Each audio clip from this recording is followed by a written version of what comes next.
For whatever reason, there's a group of people out there who think that abortion is okay.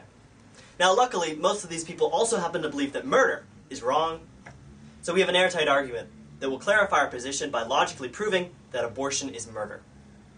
First of all, we can prove scientifically that a fetus is a human being. This is easy thanks to the fact that a fetus has a complete set of decidedly human DNA, just like you or I. So what does abortion do to this human being? Well, it makes it unalive, to use the term that's currently popular on social media, or to use a more traditional term, murders it. Let's look at how this seemingly strong argument and others are faring.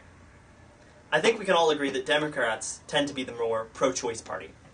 Yet, we can look back just 40 years to a Gallup poll that shows that 25% of Democrats opposed abortion in all cases, and 78% of Democrats believed abortion access should be restricted.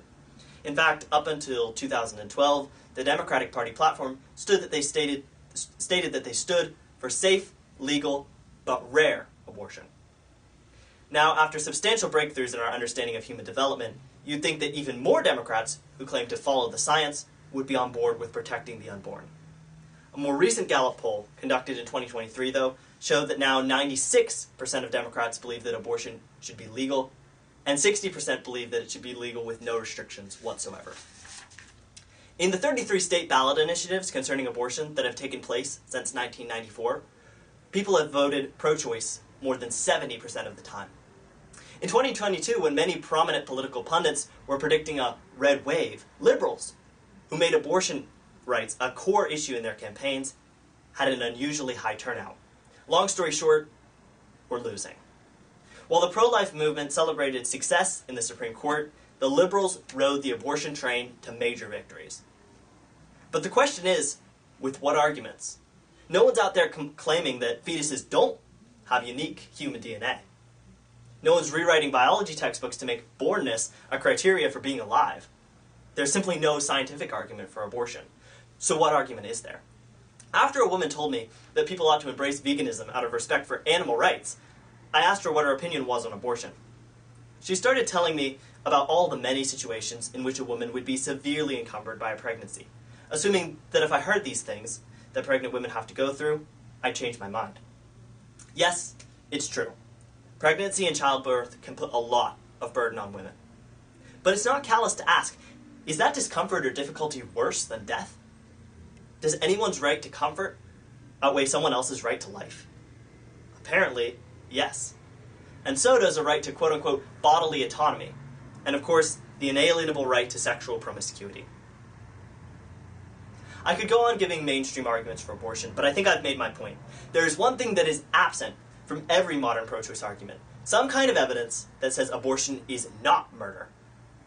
And there is one thing that all hold in common, the unstated premise that the morality of murder is not set, but depends on what someone stands to gain by it.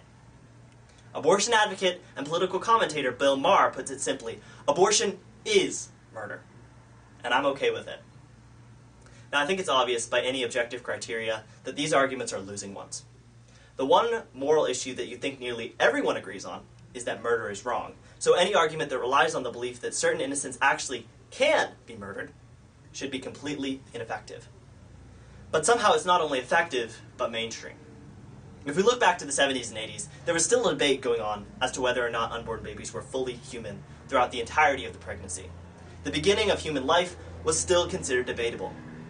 By the 1990s, though, you could no longer claim that it was some kind of arcane mystery. It was defined by science. With this scientific development, we see the arguments of the pro-choice shifting from scientific, as seen in the original Roe v. Wade, to relativistic. In the Supreme Court case that redefined the premises of the pro-choice argument, Planned Parenthood versus Casey, Justice Kennedy wrote that at the heart of liberty is a right to define one's own concept of existence, of meaning, of the universe, and of the mystery of human life. This is the real heart of the pro-choice argument. The idea that abortion is permissible because reality itself is up for grabs.